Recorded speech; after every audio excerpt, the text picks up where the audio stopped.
Aqui eu tenho escrito que em 94, quando a senhora terminou a graduação, a senhora escreveu um trabalho com o título A Varíola é o Rei, uma releitura do significado cultural das barricadas de Porto Arthur, Rio de Janeiro. O que é isso?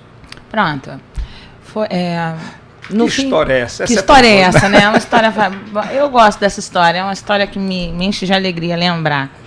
Porque, para o ouvinte que nunca ouviu falar, no Rio de Janeiro, no início do século XX, por conta da imposição da vacinação obrigatória antivariólica, a cidade do Rio virou palco de uma espécie de uma guerra civil.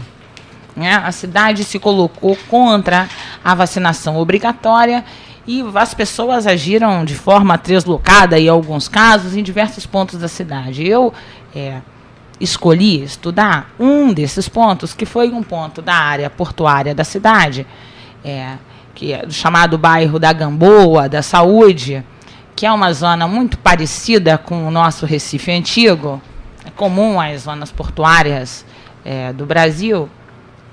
E lá houve uma barricada de muitos dias. Barricada é aquela resistência física posta nas ruas contra o exercício da vacinação obrigatória. E os historiadores, vários historiadores, estudaram esse movimento. Alguns disseram que se tratava das massas tresloucadas contra os avanços do progresso e da civilização. Outros disseram que foi uma revolta que estava relacionada com a luta das classes trabalhadoras contra o capitalismo.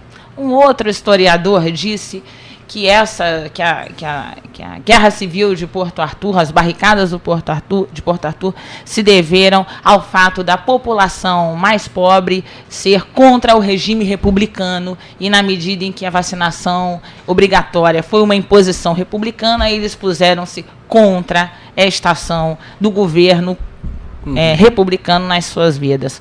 E eu, modestamente, lá na minha graduação, fiz uma outra proposição, e daí o título do trabalho ser uma releitura do significado cultural das barricadas de Porto Arthur. Mas que eu propus? Essa questão, né? Porque cada historiador faz uma leitura, né? Pois é, né? A depender do ponto de vista que escolhe para trabalhar, e a depender da sua própria história pessoal, né?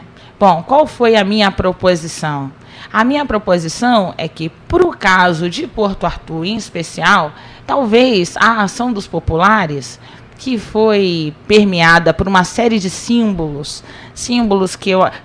e ações que eu articulo às práticas das atividades das religiões do candomblé, das religiões de terreiro, das religiões afro-brasileiras que eram comuns lá no lugar. Pronto, lá em Porto Arthur, as práticas dos revoltosos, me parece, se relacionam a uma resistência que tem um fundo religioso muito grande contra a vacinação variólica. Por quê? Porque para muitas aquelas pessoas, muitos dos adeptos que eu chamo das chamadas tradições dos orixás, a varíola é uma doença que se associa à presença de um determinado orixá, que é um orixá muito respeitado e muito importante, chamado Omulu, que é considerado pelos adeptos o rei das pérolas, o senhor da terra. Pronto. E a presença desse orixá junto a uma pessoa, tanto pode significar um axé, uma bênção, quanto uma punição. Pronto. A questão é que, nesta relação entre o orixá e a pessoa, não cabia a interferência de outrem.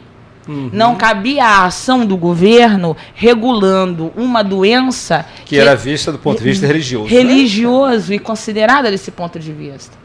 Né?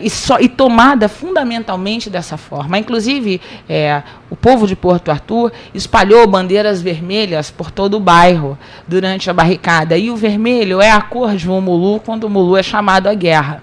É a cor da sua revolta, é a cor da sua quizila. Então é interessante. E aí foi essa minha proposição, foi uma dissertação, ou foi um trabalho monográfico que eu considero muito feliz. Eu tenho até hoje, não tive a oportunidade de publicar, mas ele está na bala na agulha. E eu tive a honra de ter sido orientada pela professora Hebe Castro, com quem eu tive o primeiro contato. E foi essa a minha proposição. O trabalho está à disposição. Quem quiser, manda um e-mail, eu mando o trabalho. Eu acho que é muito interessante. É muito interessante essa visão porque ela engloba uma visão de uma história cultural, Exatamente, social, cultural, escapa e tenta escapar dessa perspectiva economicista, política, de luta de classes, apenas sem levar em consideração as outras emoções que existem no ser humano.